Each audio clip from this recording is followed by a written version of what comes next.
Agora acontece que eles estavam trocando as bandeiras, mudando o nome do navio, trocando os transponders. É como se você roubasse um carro e, para evitar ser pego, começasse a transportar algum material ilegal. O presidente disse de maneira clara: nós temos direito agora a todo esse petróleo. Temos direito a todo o petróleo que está nos campos petrolíferos. E se for realmente necessário, vamos então parar toda a venda do petróleo da Venezuela. Você está vendo cerca de 400 drones voando simultaneamente e há pessoas operando-os de lugares na Virgínia até lugares no Arizona, além dos que estão nos navios, que continuam monitorando e estão controlando praticamente cada polegada onde as tropas possam se mover, e os drones não podem ser detectados. Bem, vamos direto para a análise no Radar 24. Temos aqui os especialistas. Hoje está conosco o comandante Luiz Quiñones, assessor da Casa Branca. E, comandante, transmito a primeira pergunta que todos nós temos. Como é afetado, como é atingido o regime de Nicolás Maduro com essa nova ordem dada por Donald Trump de fechamento total e completo dos navios petroleiros sancionados? Acho que isso vai afetar em vários aspectos e vai machucá-los bastante, porque, em primeiro lugar, acho que o cabelo vai ficar ainda mais careca e o Maduro vai ficar ainda mais louco, vai ficar agora desesperado porque não vai mais entrar o dinheiro que estava entrando para eles. Isso simplesmente é uma ação que já deveria ter sido tomada há anos. Sabíamos que esses navios estavam violando todas as imposições legais que haviam sido colocadas para evitar que traficassem esse petróleo ilegalmente. Agora acontece que eles estavam trocando as bandeiras, mudando o nome do navio, trocando os transponders. É como se você roubasse um carro e, para evitar ser pego, começasse a transportar algum material ilegal. E cada vez que para que a polícia não te detecte, você troca as placas. É isso que eles estavam fazendo praticamente. E eles foram pegos. Então agora perderam o navio, perderam também o petróleo, que é realmente bastante coisa mesmo. E além disso, o próprio presidente Trump afirmou que todo esse petróleo nos pertence, já que foram os Estados Unidos, há tantos anos atrás, que construíram esses poços de petróleo, essas torres de extração, e foram eles que construíram as estradas que levam até esses lugares. Então nós tínhamos o direito legítimo e pleno sobre tudo isso, já que haviam sido assinados contratos de 100 anos para poder operar todos esses sistemas de petróleo. E eles recebem alguns dividendos de cada barril extraído, mas decidiram cancelar o contrato de forma unânime, unitária, e ficar com tudo para si, o que violou todos os contratos firmados e também os acordos internacionais que haviam sido assinados anteriormente. Por isso foi que o presidente disse de maneira clara: nós temos direito agora a todo esse petróleo. Temos direito a todo o petróleo que está nos campos petrolíferos. E se for realmente necessário, vamos então parar toda a venda do petróleo da Venezuela. Como dissemos anteriormente, o grande problema é que as pessoas, o povo, é quem vai sofrer, infelizmente, porque vai haver menos dinheiro para pagar os salários para poder manter o governo funcionando. E, obviamente, se não entra o dinheiro do narcotráfico, porque já fechamos todas essas rotas, e não entra o dinheiro do petróleo, de onde vão tirar dinheiro para sustentar todas as pessoas ao redor deles?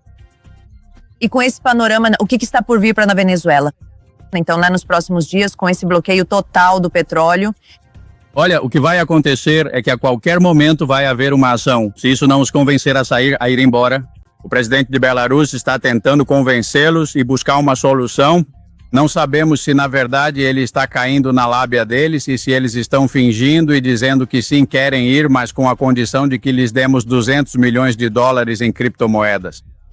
E sabemos que no momento em que eles tiverem acesso a essas contas, há bilhões de dólares que eles investiram justamente para evitar que fossem tirados deles. E é isso que eles estão tentando fazer, conseguir o levantamento das restrições. Só isso. O banco de criptomoedas que eles têm, dizem que entraria em operação na Bielorrússia, mas não acredito que isso vá acontecer, porque, em primeiro lugar, eles não falam russo. O ambiente lá é frio e claustrofóbico. Não deveria haver nenhum acesso. Acho que isso é mais uma tática para tentar ganhar um pouco mais de tempo, para enviar mais tropas do que agora. Já são mais de 16 mil. Esforços que têm chegado do grupo Africa Corps, que antes era o Wagner Group, e também de cubanos. Ou seja, de fato, nos últimos 60 dias, eles realmente se reforçaram. Começaram com aproximadamente 1.300 e agora tem cerca de 16 mil. E agora, com essa medida, de acordo com o que nos explica, além disso, comandante, também se atinge indiretamente os aliados de Maduro, falando do Irã, falando da China. Definitivamente, porque esse dinheiro que estavam usando, já que agora sabemos que a Venezuela estava lavando dinheiro para poder manter o programa atômico do Irã, é outro motivo, porque precisamos tirar esses criminosos de lá.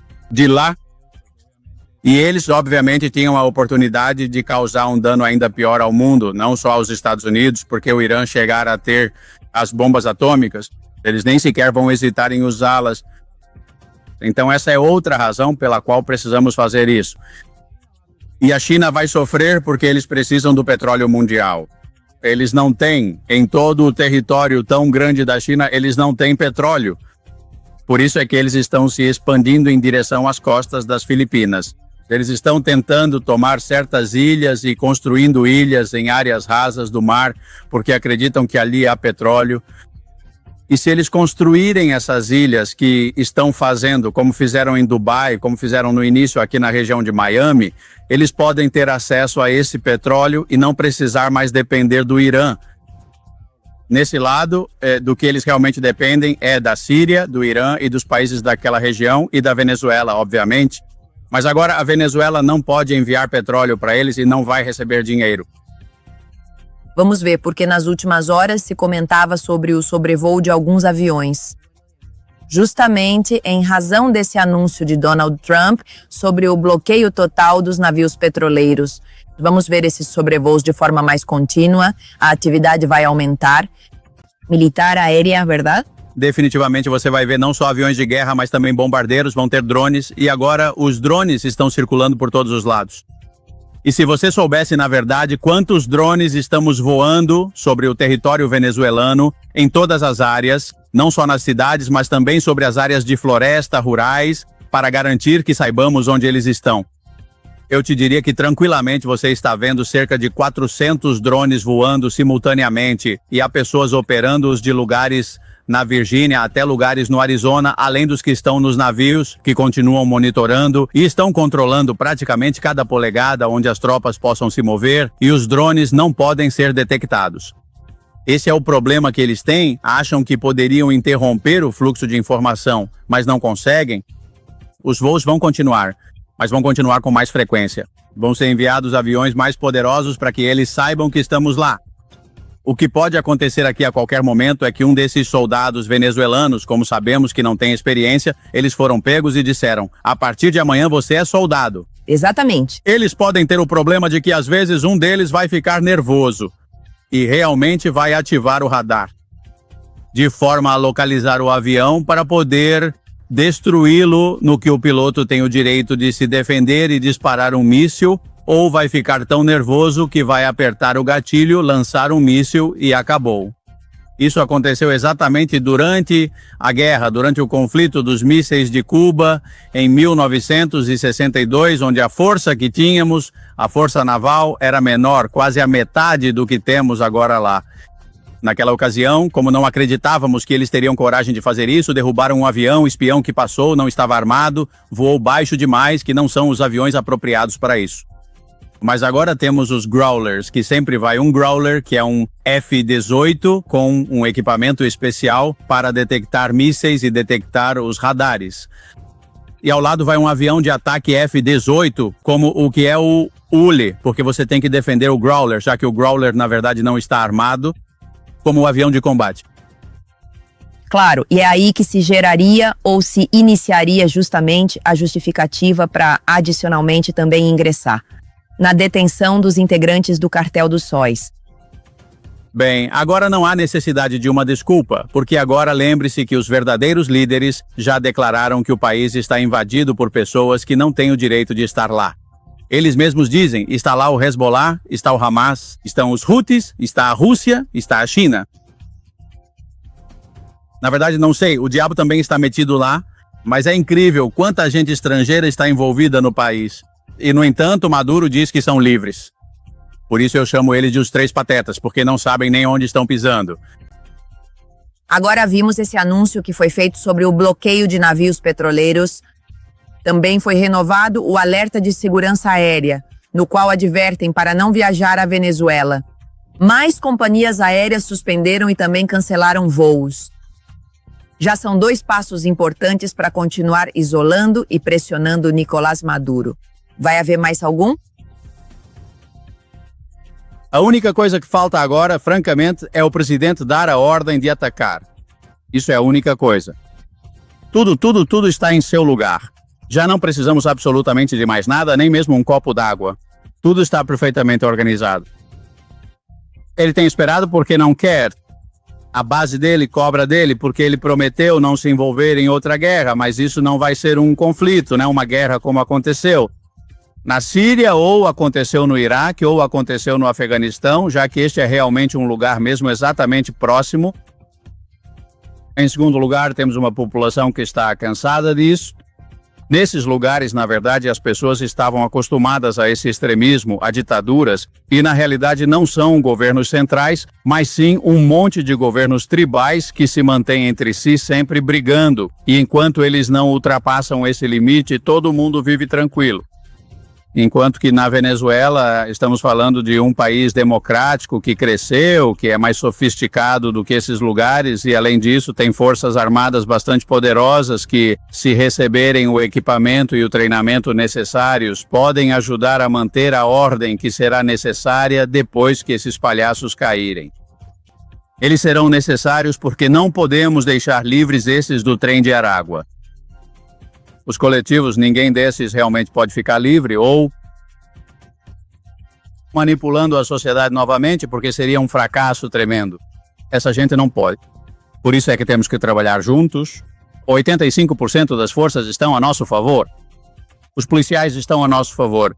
Eu conheço um policial que está desesperado, que me diz, eu espero, me diz que assim que soubermos o que está realmente acontecendo, os militares dizem, vocês têm prometido repetidamente que vão entrar e que vão entrar, mas não nos dizem exatamente quando isso vai acontecer. Nós já dissemos claramente que estamos do seu lado, mas até que vocês realmente lancem o primeiro míssil no solo ou coloquem o primeiro fuzileiro e vejamos com nossos próprios olhos que agora sim estão prontos e têm a intenção verdadeira de ficar e tirar essa gente, não vamos dar um passo sequer para apoiá-los porque temos medo, um medo real de que nos deixem na mão. Que nós nos levantamos, começamos a tirar os criminosos e no final você nos deixa completamente abandonados, sem apoio, sem ajuda, sem nada.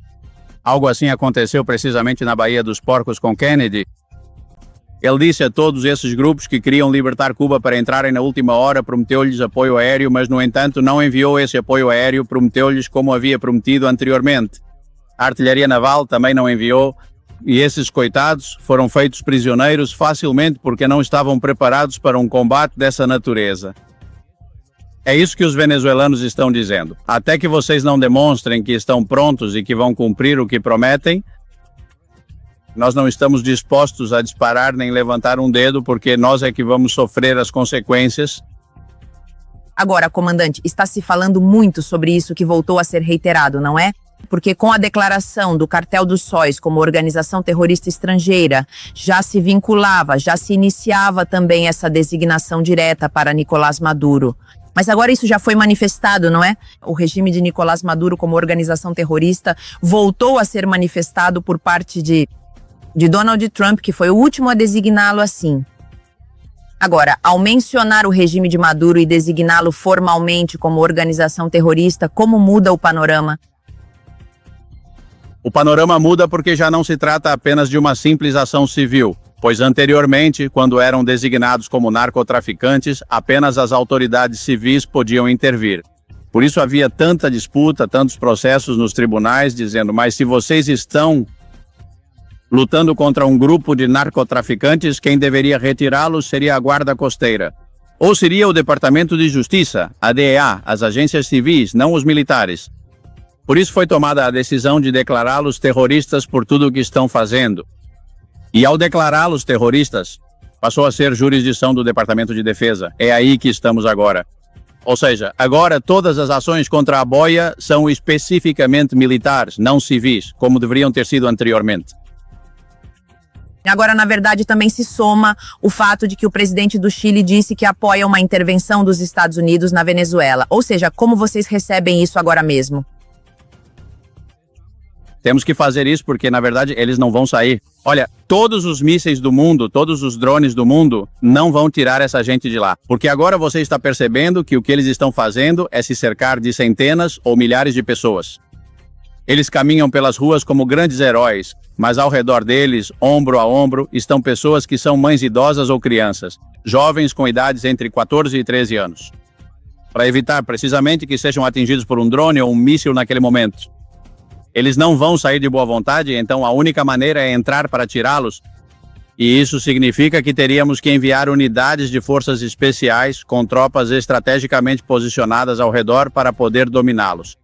Força extrema contra a força deles para poder dominá-los imediatamente, prevenindo que eles fujam. E no momento exato em que perceberem claramente que não tem saída, muitos desses soldados vão largar seus fuzis, vão fugir, como aconteceu no Afeganistão. Como também aconteceu no Iraque, e vão dizer, bem, agora que eles resolvam isso, e os únicos que talvez ousassem perder a vida por eles, por não terem outra escolha, seriam os cubanos. A Casa Branca também é clara quanto à ideia de intervir para removê-lo do poder, afirmando que Nicolás Maduro não sairá no meio das negociações. Olha, eles fingem que querem ir embora pacificamente, dizendo, se dermos dinheiro, se dermos isso. Na última vez, na Bielorrússia, disseram, vamos lá, eles nos darão 200 milhões. Dissemos, não vamos dar esse dinheiro para vocês. Então eles disseram, bom, então deixem a gente tirar o dinheiro das contas que temos em criptomoedas. Foi dito a eles, né, muito bem. Eles voltaram e disseram, a propósito, em vez de 10 ou 20 pessoas que estão na lista, queremos que sejam 100 pessoas as que recebam o perdão e que lhes retirem todas as acusações para que possam continuar com essas palhaçadas e essa briga que tem. Muito bem, comandante. Muitíssimo obrigado pela explicação que nos deu sobre o panorama que se apresenta para a Venezuela com essa nova decisão tomada pelo governo de Donald Trump. Conversávamos com o comandante Luiz Quinones, assessor da Casa Branca. Bem, seguimos com mais informações importantes e vamos ouvir a seguir o que também revelou o Alto Comissariado das Nações Unidas, que detalha, além disso, que desde o mês de junho a repressão ao espaço cívico na Venezuela se intensificou de maneira significativa. Vamos ouvi-lo. Desde minha última atualização no mês de junho, a situação na Venezuela não apresentou nenhuma melhora. Continuamos observando amplas e generalizadas restrições à liberdade de expressão e de reunião pacífica, detenções arbitrárias e desaparecimentos forçados, assim como uma aguda e grave tensão social e econômica. A história nos mostrou repetidas vezes que, quando a confrontação escala, são sempre as pessoas comuns que acabam ficando presas no fogo cruzado. Não são os criminosos, nem aqueles que estão no poder, mas sim as pessoas comuns. Eu não acredito em pontos sem retorno. Meu escritório está sempre aberto ao diálogo construtivo e espero que as autoridades permitam em breve que meus colegas retomem todas as nossas atividades no país. O sofrimento do povo venezuelano deve acabar. Aí está o que aponta o Alto Comissariado das Nações Unidas, onde também informa sobre a situação tão hostil e de violação dos direitos humanos que continua sendo registrada na Venezuela. Apesar desse panorama de dentro do regime de Nicolás Maduro, as principais vozes, como Vladimir Padrino Lopes, continuam afirmando que ninguém vai tirá-los do poder. A Venezuela é um país livre, um país soberano, que luta permanentemente por sua democracia, por seu regime constitucional. É um país trabalhador que trabalha todos os dias para manter a paz. Somos amantes da paz. Somos amantes da paz. Mas a verdade se impôs. Toda essa agressão militar, essa agressão que já escalou para ser militar, é um cerco militar. Uma velha estratégia militar, pois o cerco... Agora vamos ver uma mensagem e também o que disse Gustavo Petro, o presidente colombiano, que surpreendeu muito porque de fato reconhece nesta mensagem que Nicolás Maduro é um ditador. Isso surge a partir da pergunta feita também por uma colega jornalista, apontando por que ele qualificava, por exemplo, o presidente eleito do Chile, José Antônio Casti, de ser seguidor de Hitler, de ser um nazista. E o que Gustavo Petro aponta aqui é que Maduro é ditador por concentrar poderes. Não há nenhuma evidência na Colômbia de que ele seja narcotraficante. Essa é uma narrativa dos Estados Unidos. Cast é filho e crente dos nazistas. Ele volta a qualificar o presidente eleito chileno como nazista, pertencente à geração alemã que fugiu da Alemanha. Não para se salvar de Hitler, mas para se salvar da derrota de Hitler, o que é muito, mas muito diferente. E está aí a pergunta que a jornalista fazia sobre José Antônio Cast, ou seja, como Gustavo Petro o qualificava, como exatamente ele o havia chamado. O fato é que aqui, o que Petro admite é que Maduro é um ditador, mas continua defendendo-o, dizendo que não há como provar que ele seja um narcoterrorista, como os Estados Unidos o qualificaram no mensagem também publicada por Donald Trump, onde ele classifica todos os integrantes do regime venezuelano, entre eles Nicolás Maduro, Diosdado Cabello e Vladimir Padrino Lopes, como organização narcoterrorista.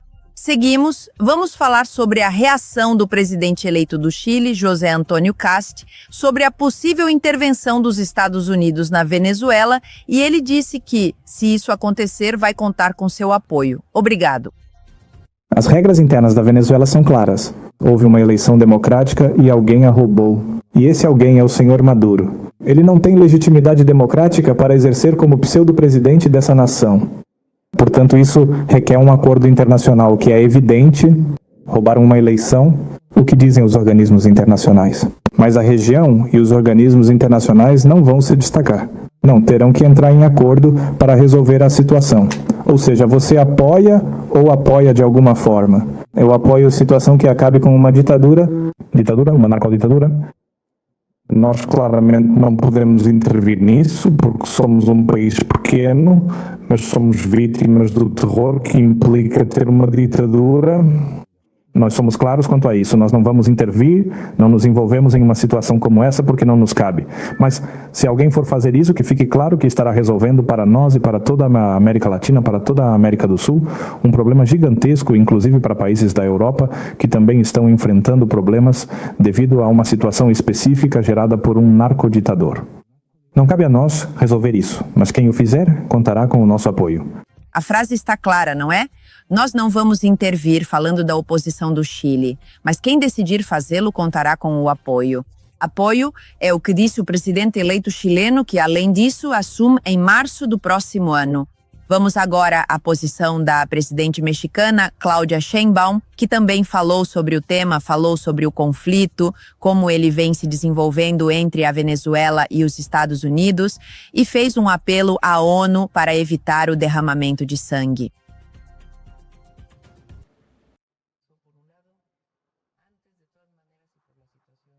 Diante da declaração de ontem do presidente dos Estados Unidos, Donald Trump, e da situação atual na Venezuela, reiteramos firmemente a posição do México. De acordo com a nossa Constituição, de não intervenção, não ingerência estrangeira, autodeterminação dos povos e solução pacífica das controvérsias. Conclamamos para que qualquer controvérsia internacional seja resolvida pelo diálogo aberto e pela paz e não pela intervenção.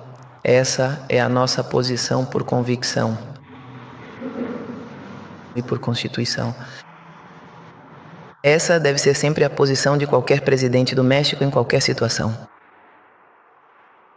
Além das diversas opiniões existentes sobre o regime da Venezuela, sobre a presidência de Maduro, além disso, a tradicional e histórica posição do México, como sempre, deve ser claramente não à intervenção, não à ingerência estrangeira, solução pacífica dos conflitos e diálogo pela paz. E um apelo às Nações Unidas para que assuma seu papel. Não se tem visto isso. Que assuma seu papel. Bem, essa é a posição, o posicionamento, como afirmou a presidente do México, Claudia Sheinbaum. Não há tempo para mais nada. Nos despedimos. Obrigado a todos por nos acompanharem aqui no Radar 24. Continuem comentando, continuem compartilhando e também as informações, incluindo a análise do comandante Quiñones, que é especialista e também assessor da Casa Branca, que aconteceu hoje.